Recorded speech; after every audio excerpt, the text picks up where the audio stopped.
जय सदाशिव। आज हम शिव महिमा का गुणगान करते हुए संत एकनाथ जी का एक प्रसंग सुनेंगे, जिसमें किस प्रकार से संत एकनाथ जी को रामेश्वर के साक्षात दर्शन हुए। तो मित्रों, संत एकनाथ हरिद्वार गए और गंगा जल के 2 घड़े भरकर कांवड़ बनाकर कंधे पर रखा और रामेश्वरम के लिए पैदल चल पड़े।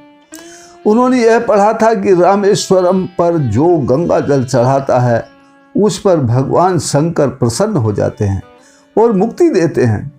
ओम नमः शिवाय का जप करते हुए वे चले जा रहे थे कि शंकर भगवान पर जल चढ़ाऊंगा। रास्ते में क्या हुआ, एक गधा रास्ते में पड़ा हुआ था, पैरों को पीट रहा था।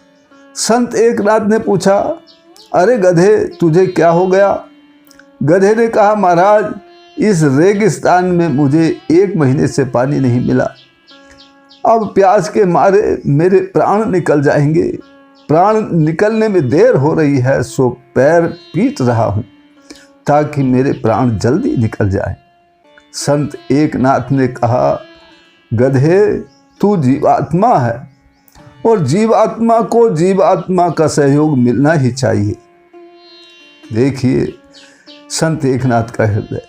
कांवड़ को उन्होंने जमीन पर रखा और एक घड़े को उठाकर सारा पानी गधे के मुंह में डाल दिया। गधा खड़ा हो गया और बोला, महाराज जी, आपने बेकार पानी पिलाया, इससे तो मेरा गला ठंडा हुआ है, पेट तो ठंडा हुआ ही नहीं। पेट ठंडा नहीं होगा तो मैं रेगिस्तान को पार कैसे करूँगा? 1 घड़ा पानी और मिल जाता तो पिलाना भी ठीक था। 1 घड़े से आपका क्या काम बनेगा?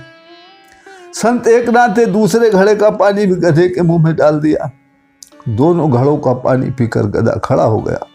उसने कहा, संत, आ और मेरी छाती से लग जा। संत ने कहा, चल गधे, पानी पिला दिया तो इसका मतलब यह थोड़े ही हुआ कि मैं गधों से मिलता फिरूंगा। तू कौन है? मैं रामेश्वरम हूँ, तो यहाँ क्यों पड़ा हुआ था? उसने कहा, मैं संत की परीक्षा लेने के लिए पड़ा हुआ था कि कोई भगवान का भक्त ऐसा भी निकले जो रामेश्वरम पर जल चढ़ाने के लिए जा रहा हो। मैंने हजारों आदमी देखे जो नमः शिवाय का जप करते हुए इसी रास्ते से चले गए, पर किसी के मन में मेरे प्रति दया नहीं थी, करुणा नहीं थी। निष्ठुर आदमी, पत्थर के कलेजे वाला आदमी क्या भगवान का भक्त भी हो सकता है? भगवान का भक्त ऐसा नहीं हो सकता। भगवान का भक्त जो होगा उसके मन में करुणा तो होनी ही चाहिए, दया तो होनी ही चाहिए। मित्रों, संत को कैसा होना चाहिए? तुलसीदास जी कहते हैं, संत हृदय नवनीत समाना। संत का हृदय मक्खन के समान तो होना ही चाहिए।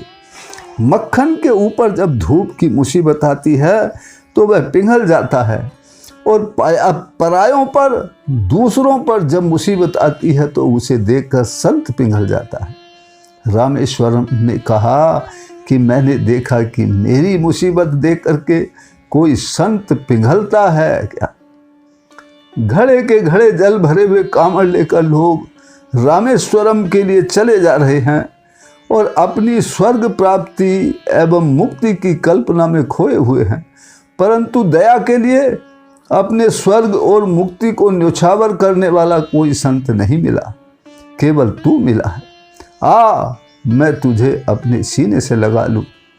संत और भगवान दोनों अपनी छाती से छाती मिला रहे हैं। आहा, कैसा सुंदर दृश्य है। और दोनों की आंखों से आंसुओं की धारा गंगा और यमुना के तरीके से बह रही है। कदाचित ऐसी ही भक्ति हमारे मनों में आ जाए, जो प्राणी मात्र के लिए करुणा के रूप में प्रस्फुटित होने लगे, तो इस दुनिया में मजा आ जाए। परमपिता परमात्मा हमको अपनी इसी प्रकार की भक्ति प्रदान करने की कृपा करें। इसी प्रार्थना के साथ फिर मिलते हैं अगली वीडियो में। तब तक के लिए जय सदाशिव।